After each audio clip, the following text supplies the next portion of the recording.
సెలయేళ్ళు పారుతుంటే ఓ పిల్ల ఎదగులుగుతుండే లోన నదులన్నీ కలిసినట్టు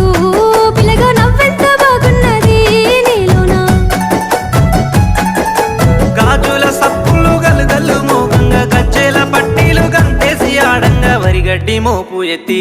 ఓ పిల్ల వయ్యారి నడుము పవే ఈ వేళ సిగ్గు సింగా